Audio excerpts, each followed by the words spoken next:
Assalamualaikum warahmatullahi wabarakatuh.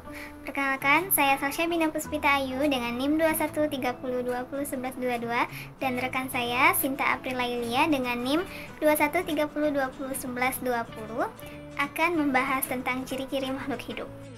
Nah, sebelum kita masuk ke ciri-ciri, kita harus tahu dulu apa sih itu makhluk hidup. Makhluk hidup adalah suatu organisme yang dapat mempertahankan dirinya dari berbagai perubahan lingkungan serta dapat berkembang biak. Di sekitar kita ada banyak sekali makhluk hidup. Jadi, makhluk hidup itu terbagi tiga. Yang pertama ada manusia, yang kedua ada tumbuhan, dan yang ketiga ada hewan. Jadi, sudah tahu kan apa saja makhluk hidup itu?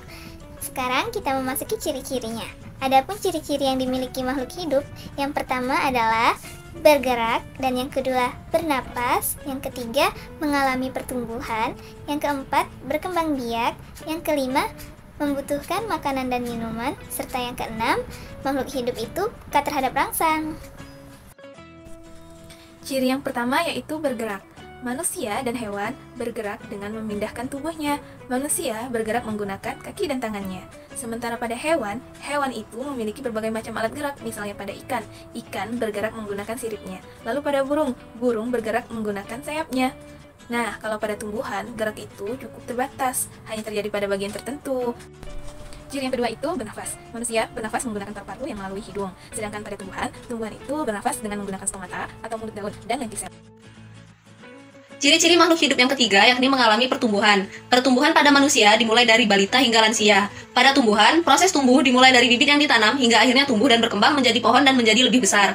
Pada hewan, contohnya pada ayam, dimulai dari bertelur, kemudian menetas menjadi anak ayam, lalu menjadi ayam dewasa.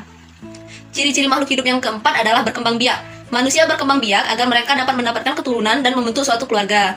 Pada tumbuhan juga mengalami perkembangbiakan. Perkembangbiakan pada tumbuhan dapat dilakukan dengan cara alami melalui tunas misalnya pada pisang dan buatan contohnya cangkok. Pada hewan berkembang biak dengan cara yang bermacam-macam, contohnya bertelur, beranak, serta beranak dan bertelur. Ciri yang kelima yakni membutuhkan makanan dan minuman. Manusia memerlukan makanan dan minuman yang bergizi agar tubuh menjadi sehat dan berenergi dalam melakukan aktivitas. Pada tumbuhan mendapatkan energi dari air, oksigen, dan cahaya matahari untuk berfotosintesis. Pada hewan contohnya kelinci memakan wortel untuk mendapatkan energi pada tubuhnya. Ciri yang keenam yakni peka terhadap rangsangan. Mata manusia peka terhadap cahaya. Pada tumbuhan, daun putri malu akan menutup ketika mendapat rangsangan berupa sentuhan. Pada hewan, contohnya ulat kaki seribu, akan menggulung badannya ketika mendapatkan sentuhan.